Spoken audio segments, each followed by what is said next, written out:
This is Dr. Lee from CS230 Computer Architecture. Today I'm going to show you a tutorial on how to properly start Project0. Now I'm going to resize my camera so that you can see my computer screen. There we go. Make sure you are on this page and first read through this whole tutorial. There are 4 parts in total. The first part is about getting started with GitHub Classroom. Now, if you look at part 1, it will ask you to create a GitHub account. So I do have a tutorial here, a separate tutorial that talks about how do you properly sign up for GitHub and then get your GitHub account. So if you don't have an existing account, this is for you. I'm assuming at this point, most of you already have a GitHub account, or you can easily get a GitHub account. Then you have to move on to step 2, which is to accept my invitation to a GitHub product called GitHub Classroom. So click this link. I'm clicking it now.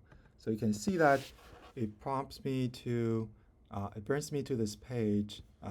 The classroom I created was called CS230-SP2025. So down this identifier list, this is my class roster. You can go down and find your name, and then click your name, and then select accept. Because I'm a teacher, I'm not on this list. So for now, for demonstration purposes, I'll just skip to the next step.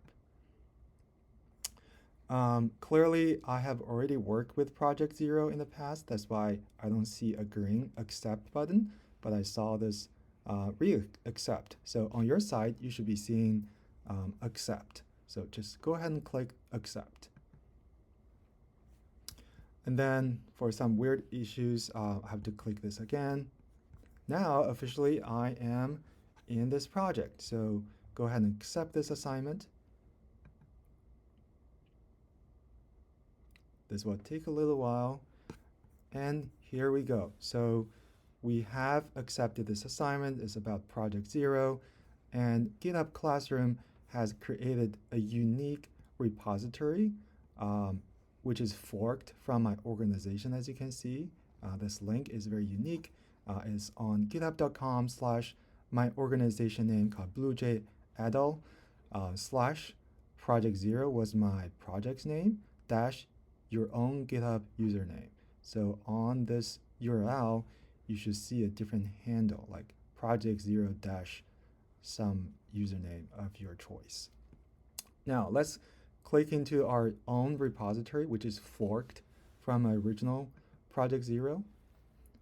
Now you're in this page, on this page. So you can see once again, it is under my GitHub organization, and then I have this unique repository called Project0-Payload, which is my own repository URL.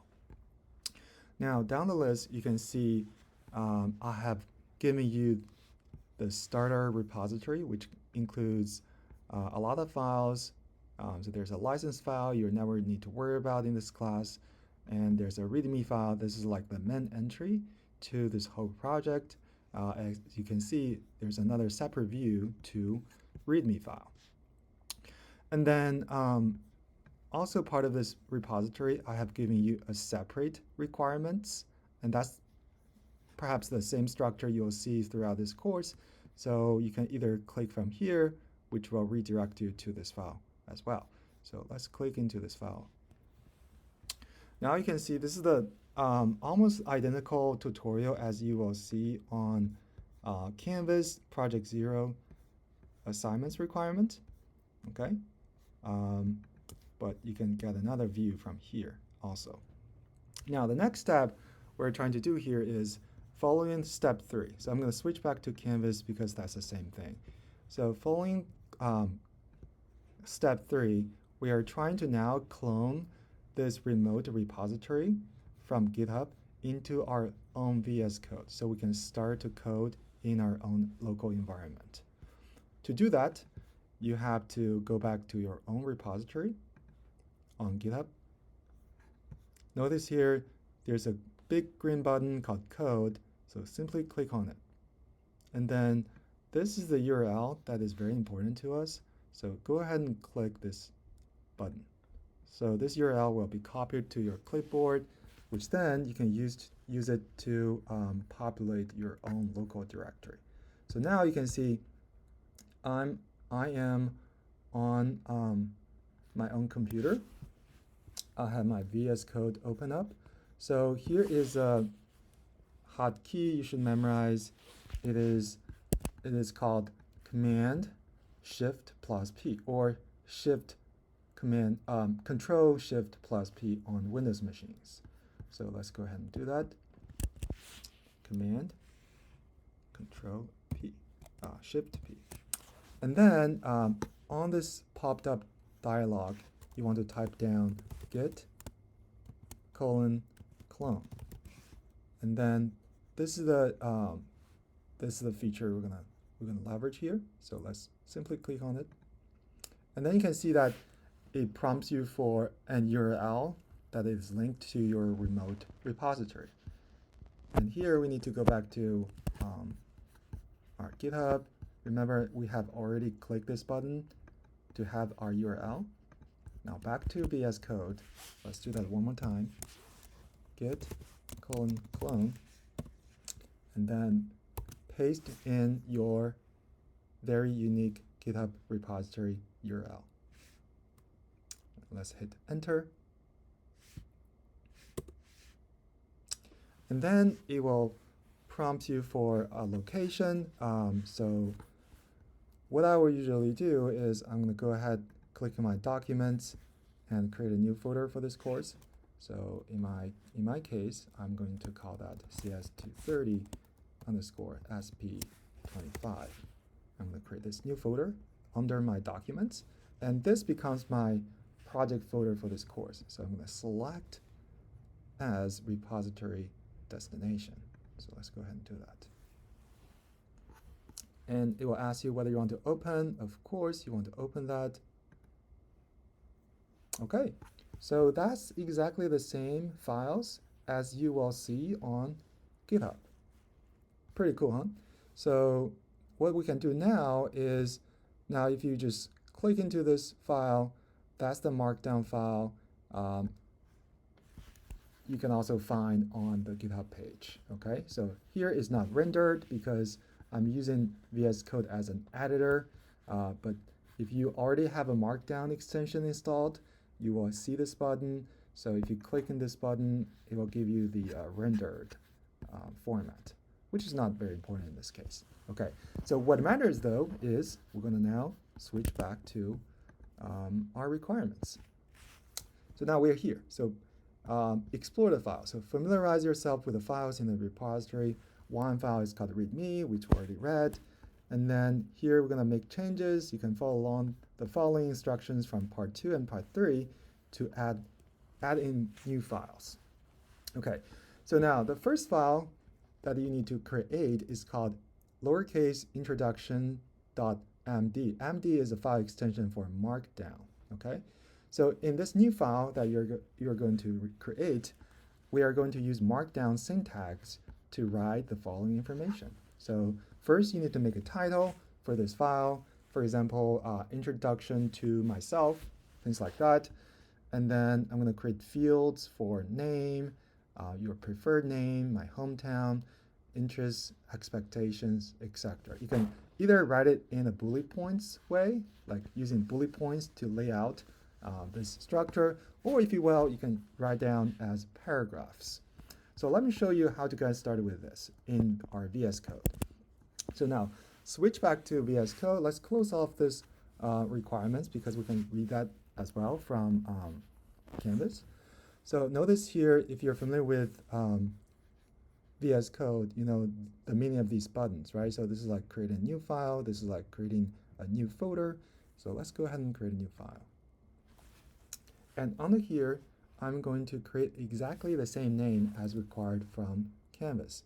So I'm going to name this file introduction.md. So having this file extension is very important. All right, so now we have an empty file. All right, so the first thing we're going to do is we're going to create a title. If you read about the syntax about Markdown, you know that a hashtag or pound sign followed by a space gives you the header format. So that's like level 1 header. So here is my title. I'm going to name this file, give this file a title called Introduction to Myself.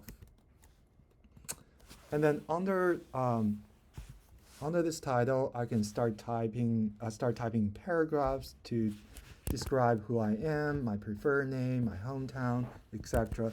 But I can also do bullet points. So to have bullet points in Markdown, all we need is to have this asterisk followed by a space. Okay, so here you can say, let me tap down my name, which is Dr. Peilong Lee. And then I can go my preferred name as, I don't know, Peilong. And that's our internal joke, right? Next, we're going to type down my hometown, etc. So I'm from China, in a beautiful city called Qingdao, which, if you know, makes beer. And then my interests. I like playing basketball, swimming, cooking, reading, coding, etc. And of course, teaching. And then I can also type down my expectation. So I'm going to talk about this later, but here I have this validate submission file, which evaluate whether in my whether first I have this file as exactly at this name. Okay, that's the first thing it checks. And secondly, whether you have these kind of title or bullet points in your Markdown format. This tests whether you understand Markdown syntax. And the third thing it checks is the word count. So I'm expecting to see at least 50 words from each file. So you can write down some expectations in long paragraphs, tell me what you need, tell me what's your interest, tell me what's the outcome you're about. You're definitely willing to learn from this course. So just type anything you want. I'm here just going to put down some placeholders as words, but you shouldn't really do that. Okay. So I'm doing this because I want to pass my validate submission file so I can see some scores when I do submission on GitHub Classroom. Okay.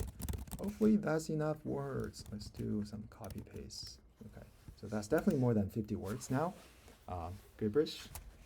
So now let's save this file. So you can see whenever you see this bubble, this black big circle, that means your file is not being saved. So let's do Command S or Control S if you're using Windows machines. All right, now the next part is very critical. And I guess many of you have learned GitHub using GitHub command line interface, but because this course is a mixture of younger classmates with senior students. So I'm not requiring you to use command line at this point. So what we can use is, you can see here there's a source control button by the side of your VS Code. So let's click into it. And notice here there's a number 1 here, which means there's one change I have made in addition to my original repository. So, and you can see the change comes from my introduction.md. So now the next thing is very critical because now we want to do 3 steps. The first step is to stage this file so that the change is made to my, to my history. And then the second step is called commit. So by doing commit, I'm committing the changes to my local repository. And the last step is called push. So push makes sure your local change is synchronized with the remote repository as you saw from the real GitHub page. Okay, so let me show you one step at a time. So here you can either click on this button called Stage Changes, okay? Or if you have made a lot of changes and you want to do that all at once, you can go ahead and click this dot dot dot button, which gives you the option to stage more files. So go to stage, not stash, okay? You can do stage all changes. Let's click this button. So now you can see that all these changes has been staged.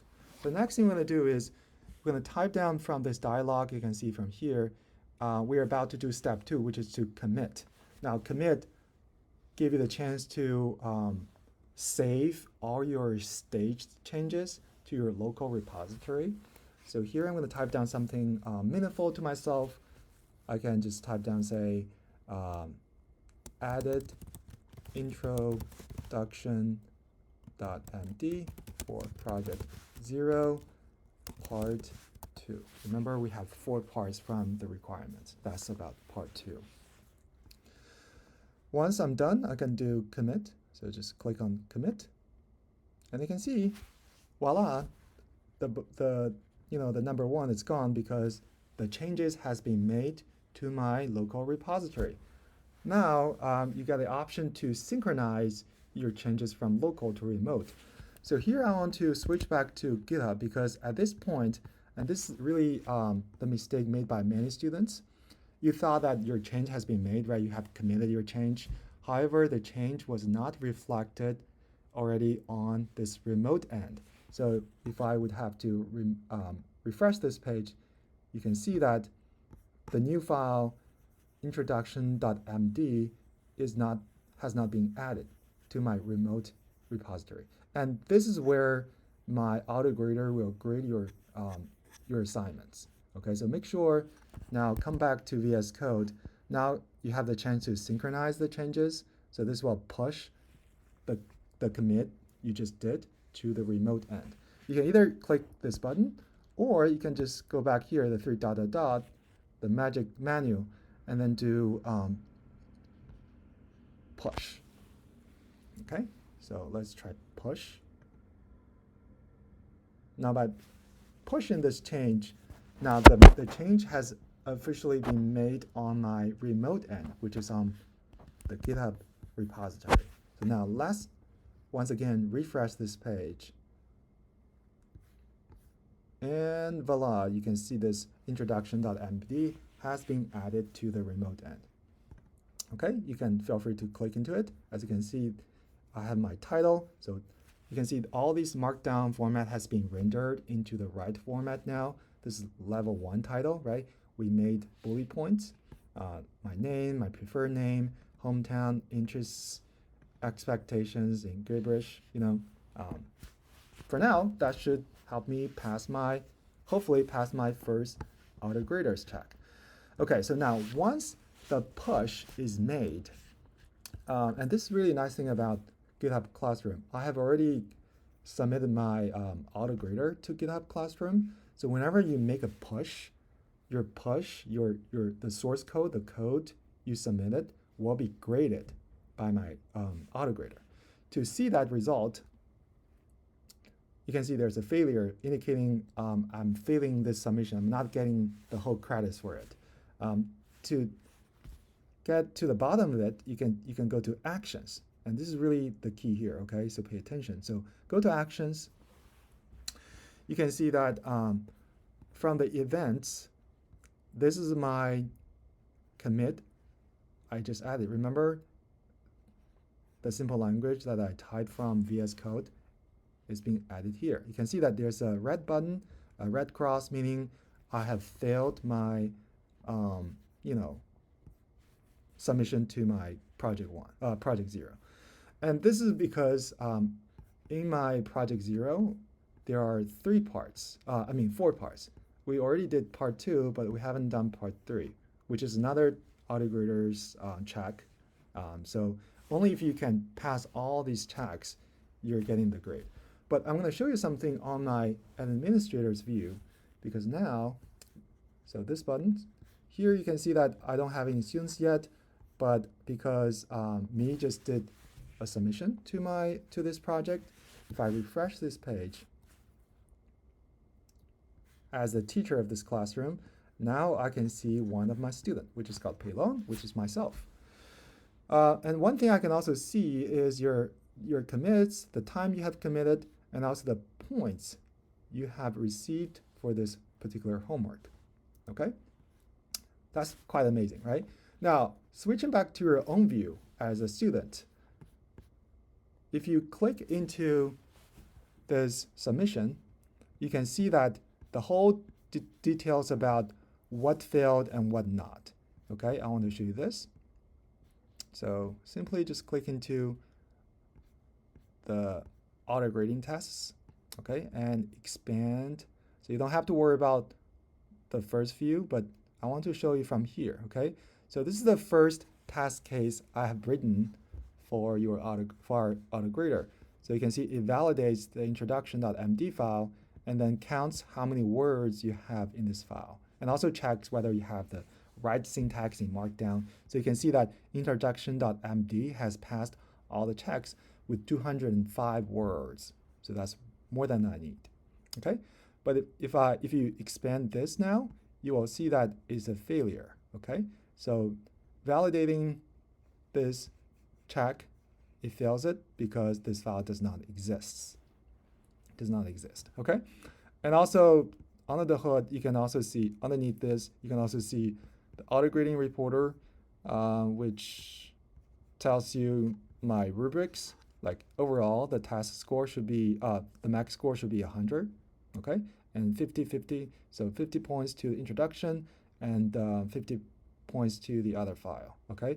So I'm currently receiving 50 only because the other one is empty.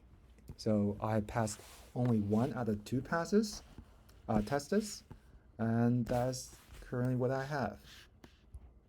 All right, so now I'm gonna stop here for this tutorial because I believe now you have everything you need to at least get started. So go ahead and submit your correct part 2, introduction.md, and then move on to part 3, okay? And when all the changes has been made, just follow along my steps. Remember, there's really a 3-step thing. State your changes, commit to your local repository, and then push your local repository to GitHub so that it's synchronized on my end, okay?